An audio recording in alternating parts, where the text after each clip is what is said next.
Granja Newscast aqui direto do estúdio da MAN Podcast. Agradecer a Andréia, o Márcio aí por estar comandando mais um programa.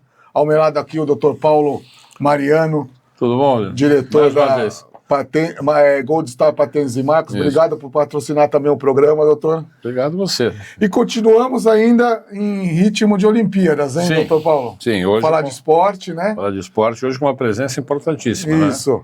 Ao nosso lado aqui a Marcela Aronian. Falei certo, falou né? Certinho. É Armênia, né? Armênio. Minha esposa é Golgassian, Armênia também. E Marcela, granjeira, moradora aqui da Granja, né? Sim. E me conta, vai contar hoje, doutor Paulo, todas essas... Descobri que ela é minha vizinha. Porque acontece isso, né? A Granja tem muitas peculiaridades, tanto de pessoas, de lugares. A gente estava até falando isso vindo para cá, né? Eu acho muito legal nós estarmos divulgando isso, né? A gente estava conversando aqui antes, né? E eu sempre me preocupo em incentivar crianças, né? Para o esporte. Porque tem uma série de benefícios, não só para a saúde, né? Mas como para outros aspectos também, né? Foco em coisas que são produtivas, né? Afasta das coisas erradas, então tem tudo isso. Então, toda vez que eu vejo um atleta, eu falo, poxa, precisamos divulgar o atleta, porque aí a criança se entusiasma. Essa foi a ideia. Né? Então, quando eu soube que você era minha vizinha lá, falei, vamos chamar na hora, chamar a Marcela. Mas obrigado. Aliás, muito obrigado ao seu pai, que facilitou o contato, a sua mãe, né, Ana Paula, que está aí com você. Muito obrigado. Obrigada a vocês pelo convite. E Marcela, como que você começou no esporte? Quando você descobriu o handball? Então, meus pais sempre me incentivaram a fazer esporte, eu e meus irmãos, então eles sempre quiseram que a gente fizesse muita coisa. Então, na verdade, eu comecei na escola, eu estudava no Rio Branco, aqui na Raposo, e eu fazia esporte na escola, e meus pais decidiram pôr a gente no SESI, sabe, na escolinha que tinha ali atrás, perto do Jardim da Glória, ali? Sim. Então, a gente começou a fazer a escolinha lá, eu fazia vôlei e basquete, e ainda fazia, tipo, ginástica olímpica na escola, balé na escola, então fazia todos os esportes possíveis. E aí chegou uma hora que eu fui crescendo e a gente viu que, por exemplo, balé e ginástica olímpica já não era um esporte certo pra mim, só que eu adorava fazer esporte. E os meus pais, como sempre, incentivaram muito. Meu pai falou, filha, por que você não vai fazer uma peneira de vôlei no Pinheiros, no Clube Pinheiros, né? Eu falei, pai, tá bom. Tipo, eu nem tinha noção do que era o clube, da estrutura que tinha o clube. Mas eu falei, eu vou lá, eu vou fazer. E aí eu fiz a peneira, só que eu era muito nova, foi em 2013, eu tinha 13 anos.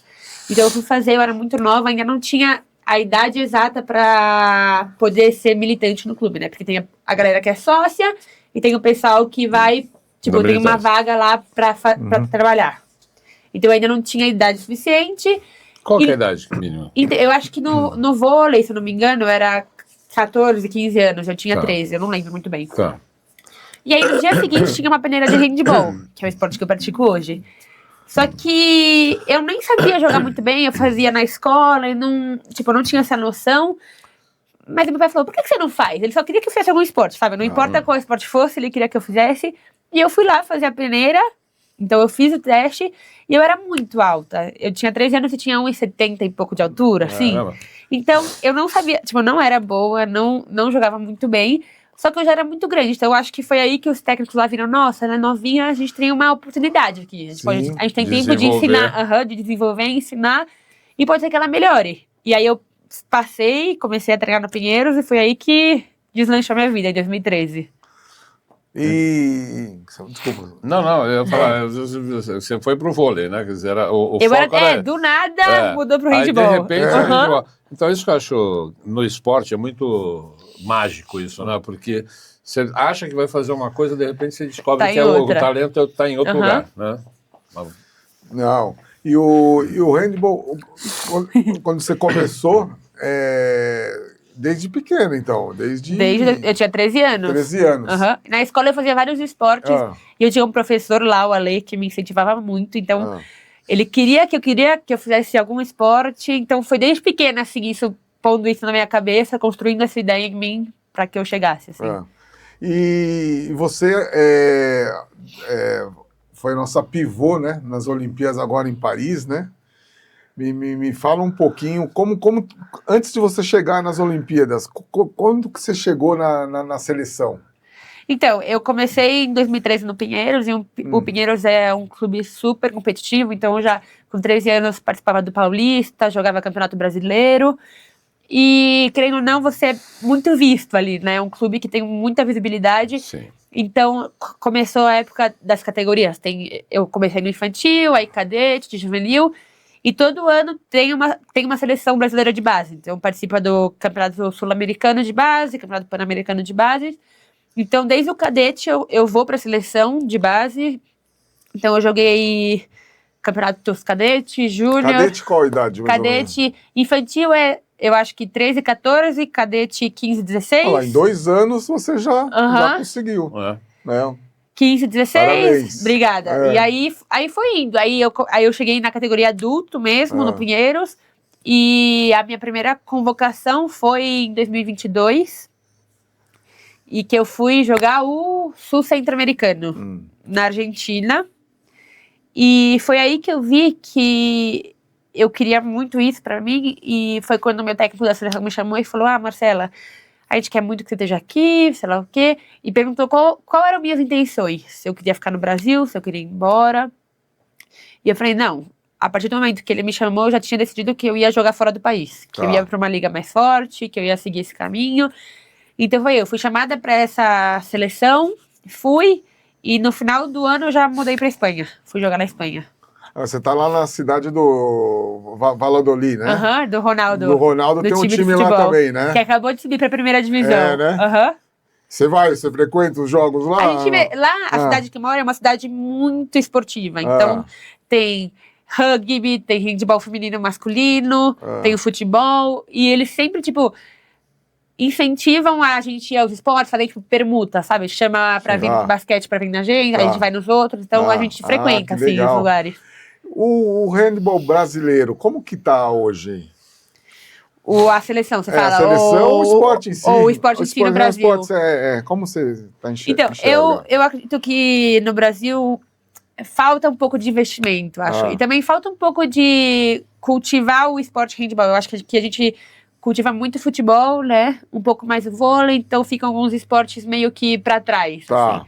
Então dificulta um pouco a nossa vida. Eu acho que no Pinheiros é um clube muito bom, que tem uma estrutura muito boa, então consegue manter, mas muitos outros clubes que não têm tanto dinheiro, não têm tanto apoio, é difícil manter um time, né? Então tem clubes que um ano tem time, no outro já não tem, porque a prefeitura não consegue manter, então acho que fica uma liga muito instável. Aí eu lembro que quando eu jogava no Pinheiros, a gente torcia para ter gente suficiente para jogar um paulista, para jogar uma liga nacional. Esse foi um dos motivos de eu sair do Brasil e jogar fora, porque fora eu tenho jogo todas as semanas, já tenho o calendário pronto, o nível é maior, todos os times são com nível... Então a gente tem jogos muito mais pareados do que aqui. Sim. Então, a falta de apoio acaba trazendo esses vácuos, né? Sim, com certeza. Você tem uma formação, um time, aí daqui a pouco não tem, aí você tem um incentivo, daqui a pouco não tem. Por isso que eu acho bacana nos Estados Unidos, que as universidades, né? Todo mundo quer estudar, está caro o estudo lá. Não, você é bom no handball? Ok, você vem para cá, você vai ganhar aqui os campeonatos, e vai estudar aqui. Né? Colegial, os campeonatos colegiais. Né? Exatamente. Não, tem até na faculdade. Eu fiz faculdade com bolsa 100% aqui no Brasil, por ser atleta. Eu fiz o NIP, primeiro na escola, eu estudava no Rio Branco, e aí eu já sabia que eu queria ser atleta, né? E tem uma escola em São Paulo que chama Colégio Amorim, que eu estudei o meu segundo e terceiro colegial lá de graça também. E eu fui pra lá, primeiro porque o Rio Branco, quando a gente começa a chegar no colegial, tem...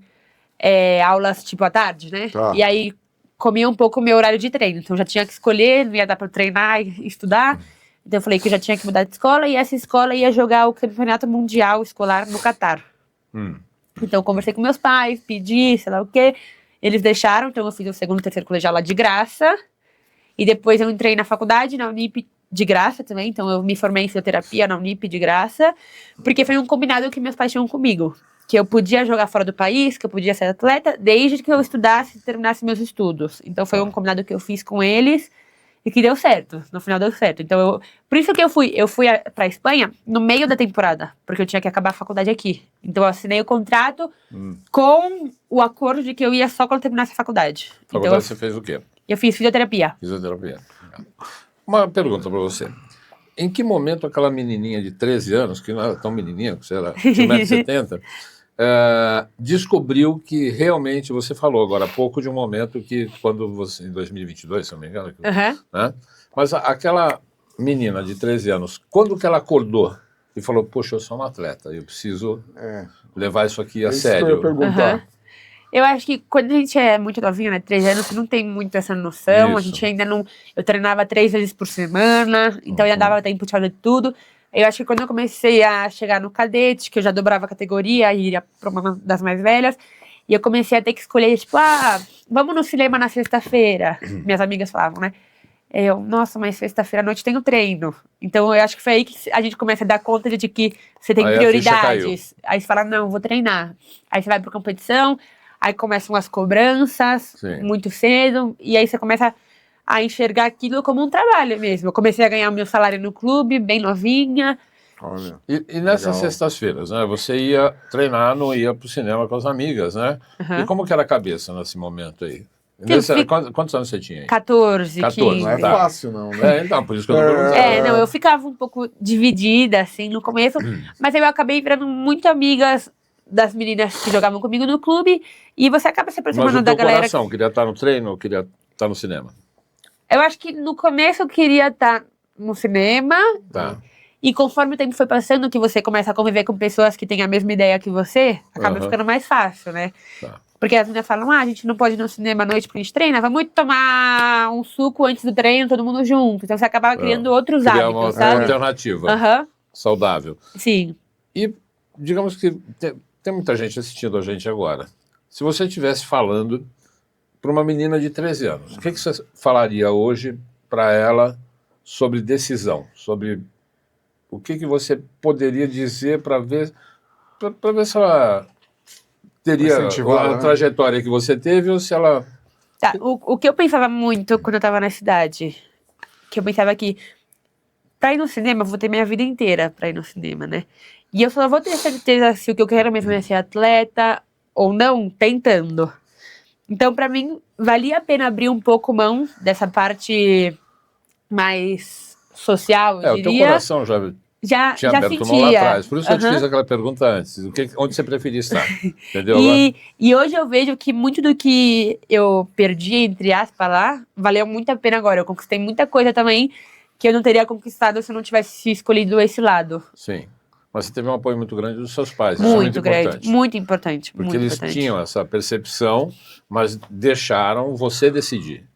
Não impuseram nada. Né? Aqui em casa eu tinha uma coisa mais ou menos assim, que era assim, meu pai, minha mãe também. Minha mãe jogava tênis, minha mãe foi primeira classe de tênis, jogou com a Maria Esther Bueno. Ela falava o seguinte, um esporte e um instrumento. É obrigatório.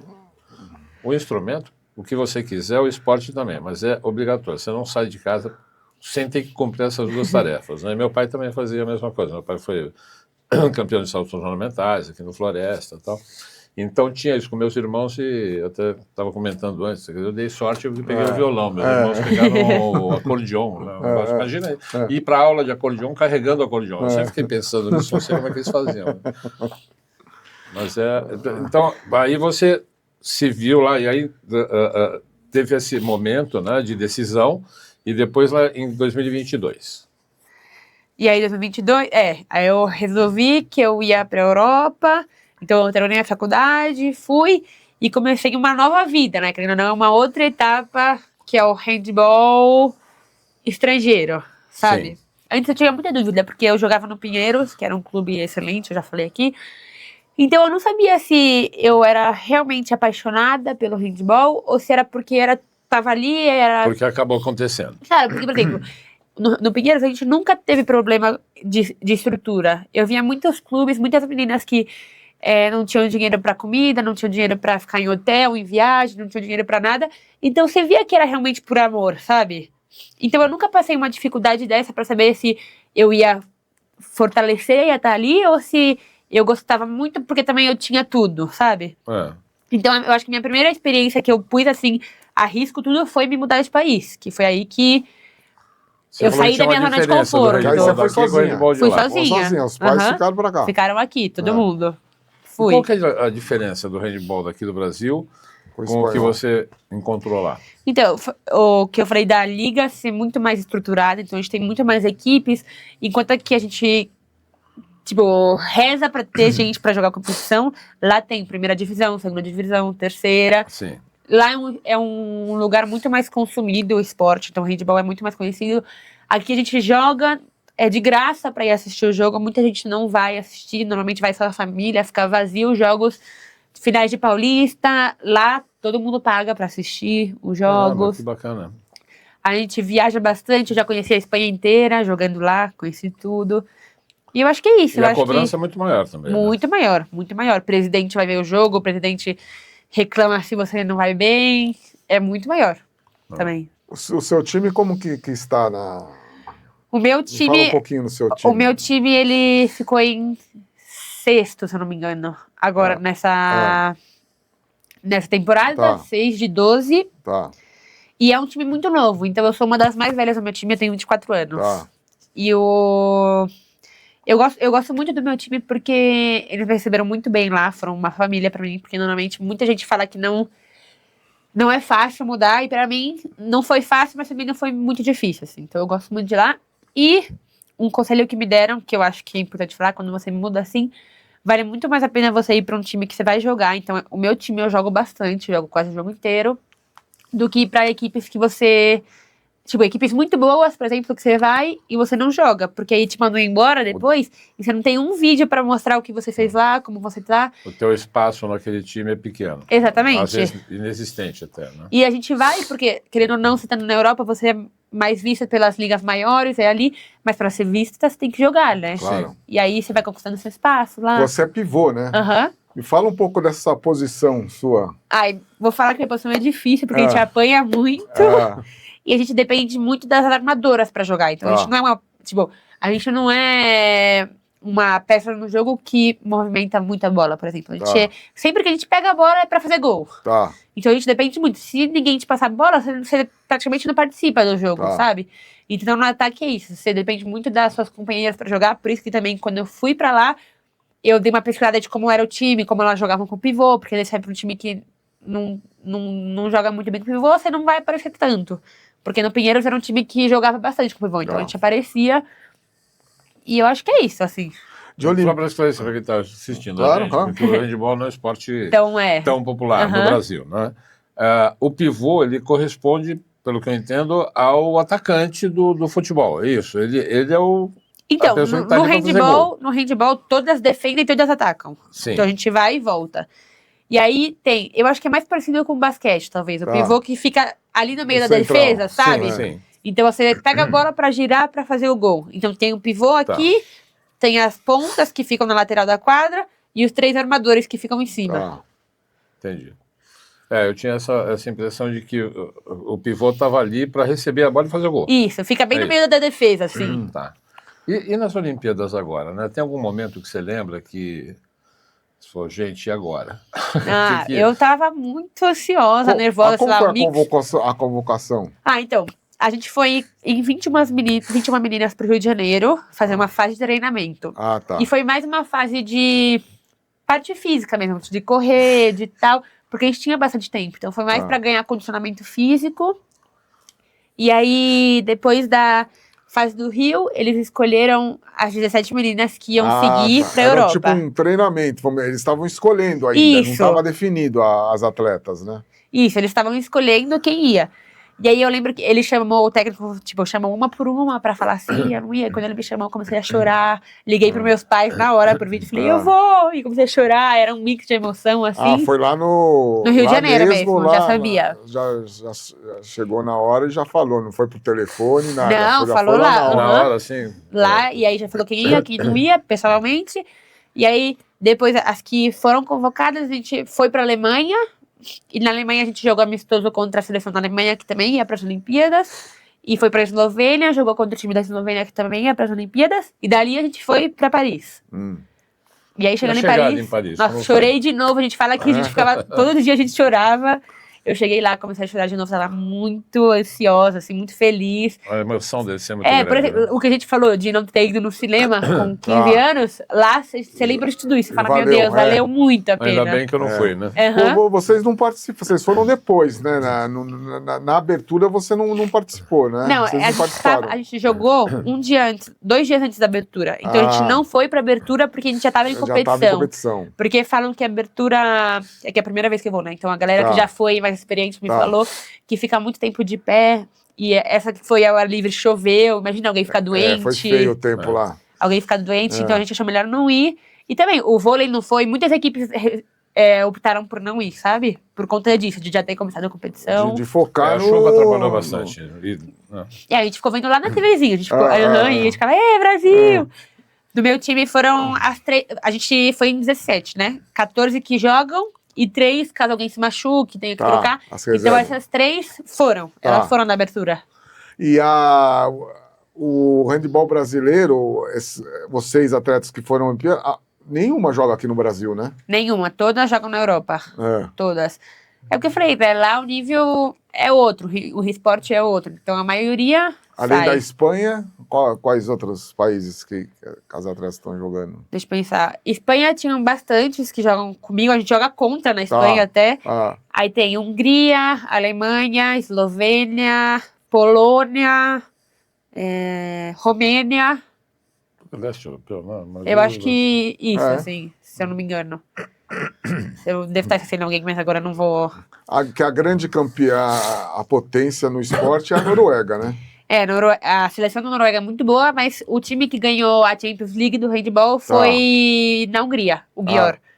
Inclusive, a gente tem uma atleta brasileira, que é a Bruna, que joga no Győr. Então, ela foi campeã da Champions League. Olha, e como que vocês saíram? Vocês chegaram a jogar essa Champions? Não, meu time não joga. Meu time não joga. Esse ano a gente classificou para jogar o europeu, mas até o europeu tem divisões. Eu vou jogar a 3ª divisão da Europa e a Champions League é a 1ª. E na França, na Olimpíada lá, vocês ficaram na Vila... Eu quero saber essas histórias da Vila Olímpica, né, doutor? Eu também estou com umas perguntas. Como foi que você chegou? A gente ficou Vai em falando. 2 vilas, né? A gente ficou em Paris mesmo, e quando a gente passou para as quartas de finais, a gente foi para Lille, que é outra vila. Então, em Paris, era a vila que era gigantesca, né? Você chegava lá, parecia uma cidade. Então, a gente cada um tinha o seu prédio, aí tinham delegações que comeram gente que dividiam prédios por andares, assim. Mas o resto era tudo em comum. Então, o refeitório era comum, aí tinha lá os aros para tirar as fotos, que é o famoso lá, tá tudo em comum. Tanto é que a Espanha tinha uma atleta que joga comigo no meu clube, e a gente se encontrava para tomar café. Então a gente via, tipo, os atletas lá, todo mundo. A cama é de papelão. De papelão. Essa cama de papelão, disse que era desconfortável. É isso mesmo. Eu não achei desconfortável. Tipo, não é a melhor cama do mundo, maravilhosa, mas é uma cama, tipo, dormir, não tive dor nenhuma, tranquilo. Porque falam que é por causa de sexo, não é? Eu não sei, isso eu não faço ideia. Que falam, não sei. Eu acho que é porque é reciclagem, sabe? Por que eu vou fazer com tanta cama depois? Eu acho que é mais pelo meio ambiente, assim. Tem um aspecto positivo, eu achei isso. Essa questão, eu achei. É que saiu na mídia esse aspecto aí pra... Não, deve ser difícil dormir todo dia, a vida toda numa cama de papelão. Mas foi bem tranquilo. Os quartos é tipo um apartamento, assim. Então, o meu apartamento tinha 4 quartos, então a gente era em 8 meninas. Era quartos duplos, tinha uma salinha e 2 banheiros. Então, era 2 banheiros para 8 meninas. E no meu quarto tinha handball, mas tem quartos que fica, tipo, um quarto de handball com as meninas do vôlei de praia, então pode misturar também. Tinha isso. Mas do mesmo país, né? Sim, só Brasil. Só Brasil. E aí tinha o refeitório lá dentro da Vila Olímpica, que a galera também reclamou um pouco, falou que não tinha carne, que era dieta vegana, mas... Isso falaram bastante. Mas tinha carne, tinha as coisas, só que eu acho que era um lugar que não suportava o número de pessoas, sabe? Então, às vezes, pra você ficar na fila da carne, você demorava 1 hora, 1 hora e meia. Então, às vezes, era melhor não pegar carne. Eu acho que a galera, tipo, desistia, sabe? Mas o Brasil tinha um lugar, o Chateau, que era um lugar fora da vila, mas que você andava 5 minutos, você chegava ali, que tinha o refeitório do Brasil. Então, a gente comia lá. Tinha arroz, feijão, tinha, tipo, lugar exclusivo pra gente ficar ali. Um cardápio diferente. Então. Aham. Que o Brasil montou, sabe? O time Brasil montou lá, então a gente não pegava fila, a gente não ia muito.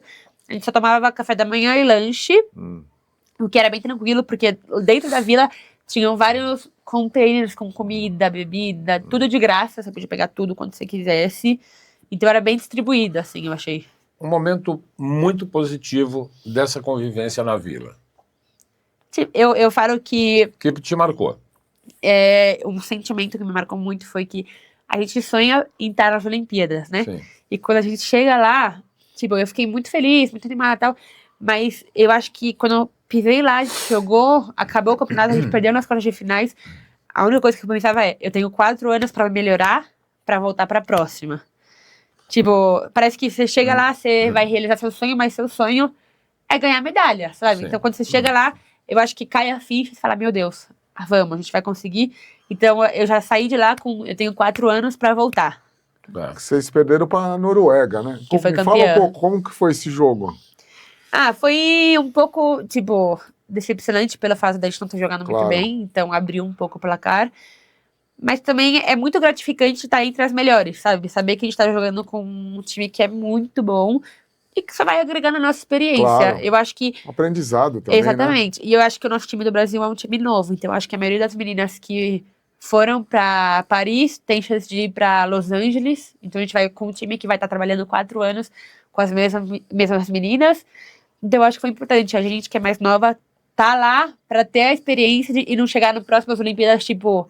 caramba, viver tudo isso, agora a gente já conhece, sabe? Sim. Então eu acredito tem uma vivência e vai chegar lá, não vai ser uma novidade, como foi que dessa vez. Exatamente. Que vocês ficaram em sétimo, né? Em sétimo lugar. É a terceira melhor. Eu acho que foi a terceira melhor colocação do Brasil. Faziam Olimpíada de 2 handball, ciclos, né? Que o Brasil não passava para as quartas de final, então a gente voltou, tá entre os 8 melhores, o que já é muito legal, muito bom. E agora a gente quer melhorar, né? Mas tem um negócio muito importante que você falou, que eu prestei bastante atenção. Não foi o final dessas Olimpíadas, foi o começo do treinamento para Los Angeles. Eu acho que agrega um pouco dos dois, tipo...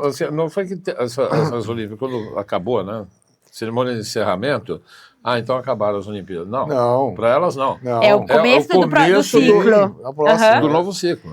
E pensar que a gente tem 4 anos para evoluir, para melhorar, para estar lá. Então não é que acabou, pronto, férias. É muito pelo contrário, acabou, vamos. Tem 4 anos para... É o começo. E um momento negativo que você te marcou? Alguma coisa que... Momento negativo, deixa eu pensar. Alguma coisa que aconteceu que você viu, vivenciou. Podia não ter acontecido isso, ou você não gostou, sei lá. Tá, eu acho que no jogo da Holanda foi um jogo que eu não me senti... não achei que eu tinha jogado muito bem o jogo. E eu saí muito triste, tipo, caramba, eu treino tanto. Tipo, saí um pouco decepcionada com o meu desempenho ali.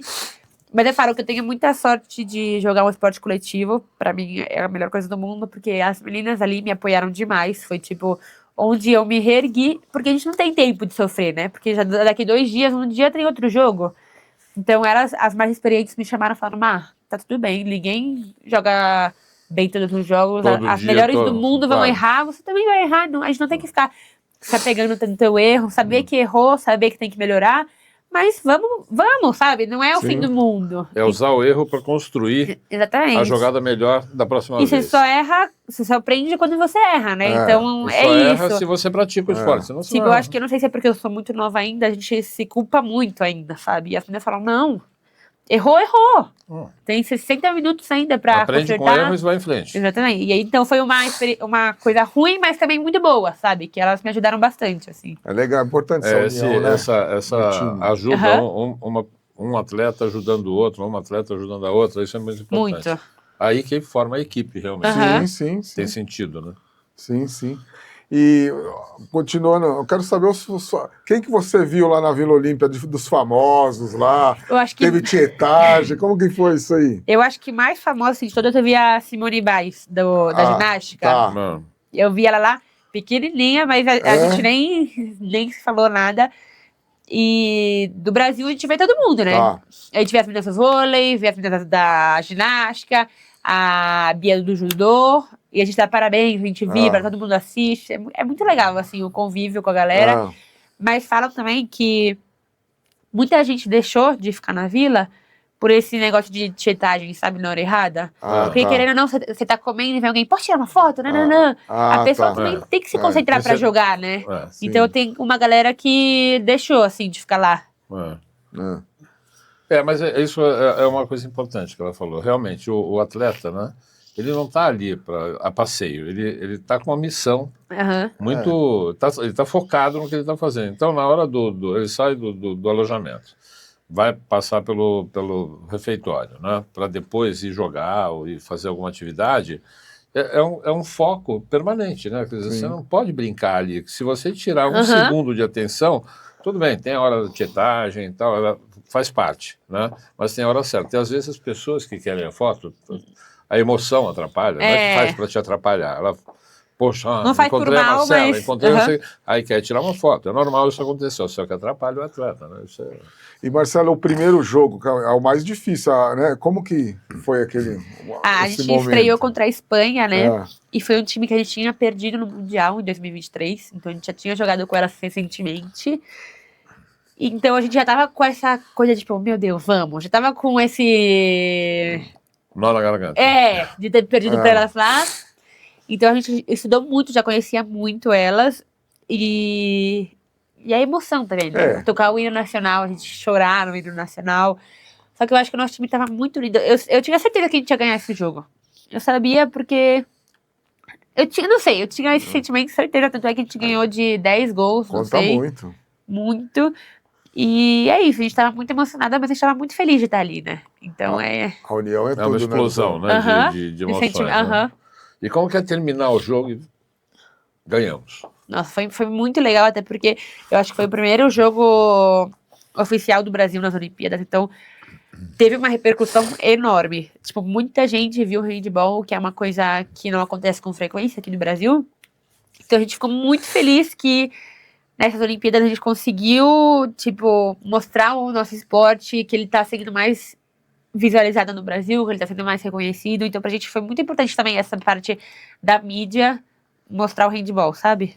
Sabe o que eu reparei? Que o horário dos jogos do handball foram muito favoráveis para vocês, porque passava num horário em que as pessoas tinham oportunidade de ver, não sei se por coincidência aconteceu isso comigo, mas aconteciam em horários que realmente... horário brasileiro, que a gente teve muita sorte, que o nosso primeiro jogo passou, acho que, sei lá, 9 da manhã aqui no Brasil, e era um sábado. Então todo mundo assistiu. E aí, só que a gente teve 2 jogos que passaram 4 da manhã. Só que como a galera viu o primeiro lá, falou, vou acordar. Então muita gente, tipo, já começou a seguir. Se empolgou, né? Pelo primeiro jogo, então teve muita gente assistindo. O encerramento, você participou do encerramento? Não, eu voltei antes. E como que foi? Porque agora encerrou, como dissemos, né? Mas vocês estão se falando. Qual que é os próximos passos aí da seleção brasileira? A gente acabou lá e a gente podia ir embora, ficar lá alguns dias. Eu vim embora para ficar com a minha família, antes de voltar pro meu clube. Só que a gente ainda tem concentração, tipo, treinamento todos os meses. Agora tem setembro, outubro, porque eu acho que em novembro, se eu não me engano, já tem o Sul Centro-Americano. A gente joga Sul Centro-Americano, que classifica pro Mundial. Então o primeiro, o segundo e o terceiro classificam para jogar o Mundial. E o Pan-Americano, o primeiro classifica para as Olimpíadas. Então a gente fica nesse ciclo de Olimpíadas e Mundial. Então a gente sempre joga essas competições. E esses treinos são, quando tem, são onde? No Rio? Não, varia. Agora eu acho que em setembro a gente tem um em Portugal, em outubro a gente tem na Romênia. Não é necessariamente no Brasil? Não, porque a gente depende de convites também para fazer amistosos, para jogar. Então a gente recebe um convite de um lugar, aí a gente joga. Então a gente vai mudando tudo. E conhecendo mais o handebol, que estão aproveitando para isso, né, doutor? Sim. Como está o nosso perante aos sul-americanos aqui, aos outros países? Faz muito tempo que a gente ganha, no feminino a gente ganha, faz muito tempo, acho que 5, 6 anos que a gente fica em primeiro. Então a gente tem um time bem forte, só que é legal ver que a Argentina tá crescendo, o Paraguai tá crescendo. Quem é o melhor depois do Brasil na América do Sul? Argentina. Argentina? A gente sempre faz final com a Argentina, desde categoria de base, assim. São os dois. Agora, no masculino, Eles ficam oscilando entre Brasil, Argentina e o Chile tá crescendo muito. O Chile ganhou do Brasil uma vez, então no masculino é mais disputado, assim. E você, vou falar um pouquinho da Granja Viana, né, doutor Paulo? Você, desde quando que você nasceu aqui? Eu praticamente nasci aqui, eu acho que eu vim com 1 aninho pra cá. A gente tem a nossa casa aqui até hoje. E eu amava aqui, né? Como que era quando era pequena? Onde você estudou? Era uma outra Granja Viana. Como que era? Era como você via a Granja? Eu estudei no Rio Branco, eu amava. Eu brincava na Vocês rua. fazia? Eu sempre morei em condomínio, então eu brincava na rua, saía, tinha meus amigos. Eu gostava bastante, assim. E eu realmente só fui para São Paulo por conta do esporte mesmo, que ficava mais fácil para mim. Acabei fazendo faculdade lá, tudo lá. Mas eu amava, ia no shopping da Granja direto. Isso quando você falou era 2001, mais ou menos, né? Isso. Então eu mudei para cá em 2000, né? E aí eu conheci a Granja porque uma prima da minha então esposa morava aqui. Eu falei, eu quero vir para cá. E aí, depois eu vim, enfim. E eu ia no centrinho da Granja ali, comprar pão, né? No primeiro dia, eu mudei para cá, só tinha o meu colchão no meu quarto, a casa, aquela mudança toda ainda para acabar de fazer, e eu fui comprar pão. E aí eu botei uma calça, uma roupa, vou comprar pão. Chego lá no cantinho do pão, todo mundo de hobby, chinelo. Eu fiquei olhando. São coisas tinha umas coisas pitorescas aqui. Era o cantinho do pão, o lugar todo mundo pegava um hobby e ficava lá. Ia lá comprar pão, tomar café. Ali no miolo, né? Ali no miolo, E entregavam pão em casa também. Não tinha mais essa. Que é uma coisa que em São Paulo já não existia mais há décadas. É verdade. E você sente falta daqui da Granja? Sim, com certeza. Eu gosto muito daqui. Sempre que eu venho uma vez por ano, né? A gente sempre vem, fica um pouco aqui. Eu gosto bastante. Onde você gosta de ir aqui quando... Eu amo shopping, né? Então, eu amo shopping, eu gosto de ir nos restaurantes. Quais que você curte? Eu gosto de ir na Campana, que é a pizzaria. Tá. Eu gostava muito de ir no Gramado, não fui ainda. Quando eu era novinha, a gente ia na churrascaria do 30, do Retorno ali. Eu amava, a gente ia lá, comia um monte de pão. Eu lembro mas faz tempo que eu não vou também, mas eu amava. É uma que tinha num posto, não é isso? Bem no Retorno ali. Eu amava ir lá com meus pais. E tem costela, né? Cupim, né? Existe até hoje, né? Sim. Eu nem sei, eu não faz muito tempo. E o dono dessa churrascaria, não sei se você sabe, ele era funcionário do Clube Pinheiros. Ai, não sabia. Que legal. Uma vez eu estava lá conversando com ele e não sei o que levou a conversa para esse negócio. Ele falou, não, eu trabalhei no Clube Pinheiros. Alguma coisa com relação lá ao meu primo, né? Que é o marido da minha prima. E aí que eu fiquei sabendo, mas é isso, ele era funcionário do Clube Pinheiros. Ai, que legal, que coincidência, né? E a comida deles lá é muito boa, ela tem razão. É muito boa. E Marcela, conta um pouquinho da sua vida lá na Espanha, lá. Eu moro lá 1 ano e meio já, né? A cidade Qual pequena, é a tua rotina lá? A cidade não é tão pequena, porque tem cidades muito menores. Tipo, a cidade que mora tem tudo, tem shopping, tem loja, tem lugar pra sair de festa, tem tudo. E eu tenho uma rotina, eu moro com mais 2 meninas no meu time, então a gente mora no apartamento juntas. E eu treino 2 vezes por dia. Normalmente eu treino de manhã academia e à noite handball mesmo. Aí eu almoço em casa, eu cozinho em casa. E tem meninas que comem no refeitório, mas eu prefiro comer em casa. Porque eu faço minha comida, eu como a comida do Brasil, que eu faço, eu prefiro. E você mesma cozinha? Eu mesma cozinho na minha casa. Legal, bacana, a gente limpa a casa, tudo, a gente. E é isso, eu pego o ônibus pra ir treinar, ou eu vou no carro da minha amiga que tem lá, o ônibus é bem barato. Eu pago 0,24 centavos pra dar de ônibus. Caramba, uma moedinha. Tem o cartãozinho lá, é ótimo. Mas dá pra fazer tudo a pé. Eu chego no centro a pé, 15 minutos, vou pro clube a pé, ou pego a bicicleta. É bem tranquilo, assim, a vida lá. É uma outra vida, hein? Outra vida. E tá gostando? Sim. Muito. E queria saber de você também, porque as crianças estão, aquela que tá te vendo, porque hoje você aqui na Granja, você é um espelho. Eu fui falando disso, eu fui lá no Rio Branco, eu fiz uma entrevista lá para as crianças. E como foi? Foi muito legal, aí todas querem tirar foto, querem seguir no Instagram, falam que gostam do esporte, que vão acompanhar. Porque você acaba sendo um espelho, né? Uma identidade do esporte, né? Quando você mostra para uma criança, né, uma atleta, que tem a rotina que você tem, que chegou numa seleção, está, né, atuando numa seleção. A criança, ela se interessa pelo esporte. Talvez não por esse esporte, mas por um outro. Ela vê esse caminho. E quanto mais a criança vê por esse lado, né, ela se liga ao estudo, ela se liga a atividades saudáveis e acaba escapando, né, daquelas ofertas que infelizmente tem no mundo, né, e que isso não são boas para ninguém, mas que o teu caminho, por isso que eu falo, que sempre, né, o que você falaria para criança e tal, porque tudo que você fala, você pega uma criança aqui, por exemplo, meu neto, se tivesse aqui o Fernando ou o Matias, eu tenho dois, eles estavam assim, né, com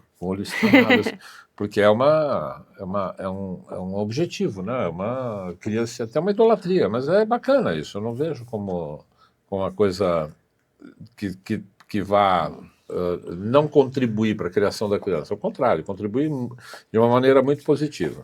Isso é um exemplo. Obrigada. Como que você está vendo isso agora? Porque tudo novo agora, né? Você voltou. Diferente. Eu voltei, todo mundo conhece, todo mundo segue. Que teve uma homenagem lá no seu condomínio também, né? Colocaram uma faixa lá, né? Sim, eu fico muito feliz, assim, com esse reconhecimento e eu acho muito... não sei exatamente a palavra que dá, mas eu acho que é legal ter né? não esse poder, mas ter essa influência sobre as pessoas, sabe? Eu fico muito feliz de poder contribuir. Sentir que eu tô contribuindo de alguma forma no que tá acontecendo. Tipo, ver criança falando, nossa, vários comentários que eu recebo no Instagram, no TikTok, comecei a fazer handball por sua causa, voltei pro esporte por sua causa. Ou eu recebo muitas perguntas, tipo, nossa, meus pais não me apoiam no esporte, o que eu faço? Então, saber que eu posso ajudar a galera de uma forma é muito legal. Crianças, mas pessoas jovens, né, adolescentes, né, olham hoje para você e falam assim, poxa, se ela conseguir, eu também posso. Né? Então, vou tentar, vou seguir esse caminho. Então, esse é o exemplo positivo. Isso é muito legal, porque eu acho que tem gente que às vezes só precisa de um empurrãozinho, sabe? De falar, claro que você pode, claro que você consegue. E a aí... pessoa duvida dela própria e acaba não indo quando você chega. E simplesmente a tua presença, poxa vida, a pessoa começa a prestar atenção em você. E aí fala, poxa, eu vou me desafiar, eu vou seguir o caminho da Marcela. Quem sabe dá certo, né?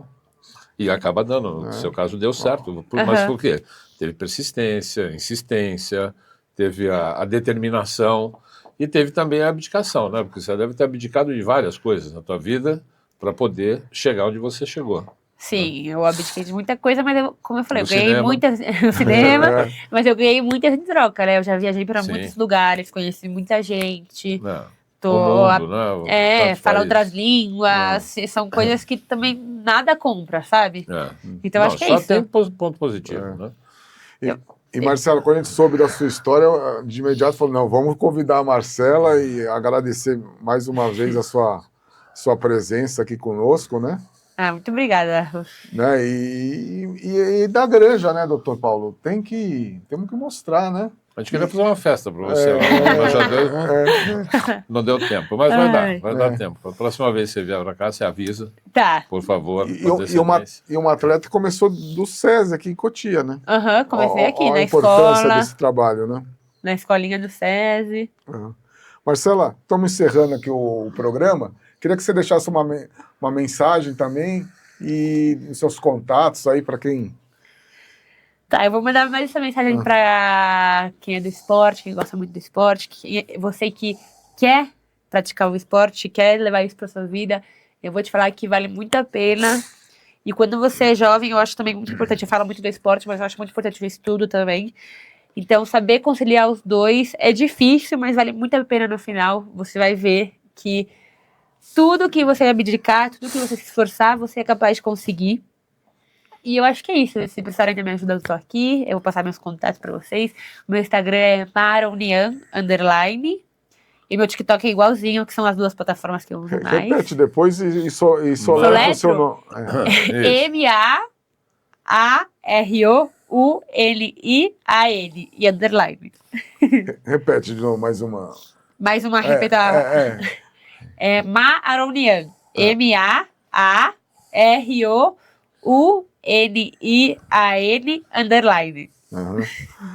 Marcela, muito obrigado e queria agradecer mais uma vez. Essa é a nossa homenagem, né, doutor? Sim, já achei aqui, ó. Marcela Aronian. Para você aqui, que levou o nosso nome lá fora e também o nome da nossa cidade, Cotia e da Granja Viana. Essa é uma singela homenagem, né, doutor? Exatamente. Parabéns. Parabéns não só para você, como para o time, para o treinador, para o técnico, né? Obrigado por você ter vindo aqui, ter se disponibilizado, né? E a gente vai estar aqui torcendo. Já estou te seguindo aqui, todo mundo, por favor. Né? Você já está aí. E continue mandando as suas notícias aí, não tá some bom. não, hein? Tá né? bom, muito obrigada pelo convite, eu fico muito feliz de estar aqui. E boa sorte, né? Nesses vai começar a temporada. Vai começar a temporada. E vai colocando a gente a par. Tá bom, porque a gente vai divulgando aqui. Somos fãs que legal. da Marcela, né? Porque os Jogos da Europa todos são transmitidos. Ah, é? Minha mãe lá assiste todos. Eu ponho no meu Instagram também para divulgar. Vamos divulgar. Tá bom. Obrigado. Doutor Paulo, obrigado mais uma vez pelo programa. Marcela, obrigadíssimo. Obrigada a vocês. Você é muito simpática, muito profissional, gostei muito. Parabéns. E agradecer ao doutor Paulo em nome aqui da Gold Star Patentes e Marcas, patrocinador do programa. Muito obrigado, doutor Paulo. E agradecer você também, telespectador, que ficou aí, manteve essa audiência. Aproveita, dá um like aí, clica, aperta o sininho aí para saber as atualizações do programa. Obrigado, André e o Márcio aí por estarem comandando. E a todos vocês, um ótimo final de noite. Até a próxima quinta-feira, às 21 horas, com mais um Granja Newscast. Até mais. Tchau.